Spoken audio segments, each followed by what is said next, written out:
Assalamualaikum, terima kasih sudah klik video ini. Kita akan kembali membahas pertanyaan atau konsultasi dari teman-teman viewers. Pertanyaannya berkaitan dengan proses gugatan cerai di pengadilan. Ada yang bertanya, Bang, kalau misalkan gugatan cerai tanpa menghadirkan saksi, itu apakah masih bisa dikabulkan potensinya? Baik, langsung saja kita bahas. Sepengetahuan saya, kalau untuk perkara gugatan, sebetulnya bukan hanya gugatan perceraian. Gugatan apapun dalam perkara perdata, saksi itu sangat penting sekali dan bisa saja menjadi penentu dikabulkan ataupun tidaknya suatu gugatan.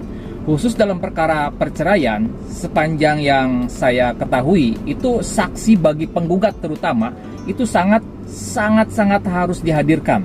Ya, bisa disebut dengan wajib juga sih, karena kalau misalkan tidak menghadirkan saksi, itu bisa saja gugatannya ditolak oleh majelis hakim, ditolak oleh pengadilan.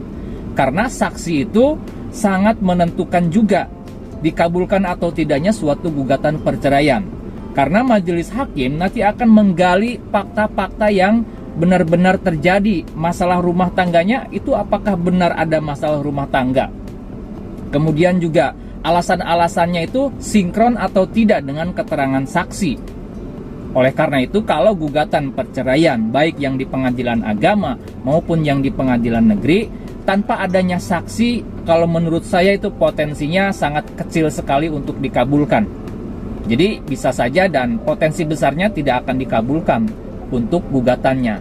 Khususnya untuk penggugat. Kalau untuk tergugat sih biasanya yaitu pilihan.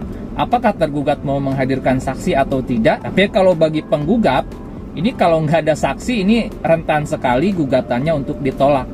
Jadi usahakan kalau misalkan memang ada permasalahan rumah tangga yang memang tidak bisa diselesaikan dengan cara baik-baik secara musyawarah, kemudian tidak ada harapan untuk bisa rukun kembali, atau mungkin bahkan terjadi alasan yang fatal, adanya KDRT, adanya kekerasan fisik, dan didukung dengan keterangan saksi, diperkuat dengan keterangan saksi, nah itu potensinya besar untuk dikabulkan. Jadi sepengetahuan saya, kalau untuk gugatan perceraian bagi penggugat itu bisa dibilang wajib untuk menghadirkan saksi, minimal 2 orang saksi. Nah, diutamakan saksinya yang berasal dari lingkungan keluarga, seperti orang tua ataupun juga saudara kandung atau kerabat yang masih ada ikatan keluarga. Selain itu, saksi juga harus kenal, harus tahu dengan para pihak ini, dengan penggugat dan tergugat, kemudian tahu mereka berumah tangga, kemudian tahu kondisi saat ini seperti apa, yang menyebabkan mereka terjadi ketidakharmonisan, terjadi permasalahan itu karena apa sebab-sebabnya, itu juga diharapkan saksi bisa tahu.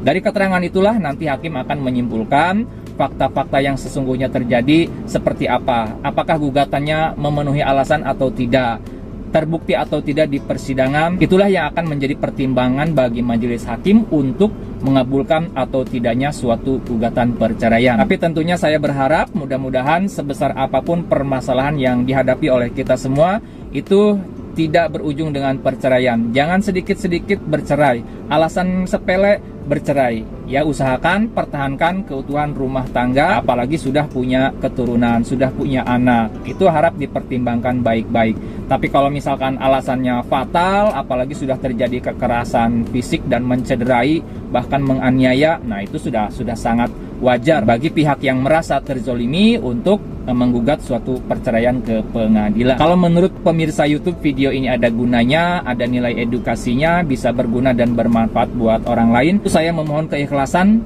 pada teman-teman viewers semuanya untuk subscribe ke channel Pengacara Santuy. Bukan siapa-siapa, hanya lawyer Deso.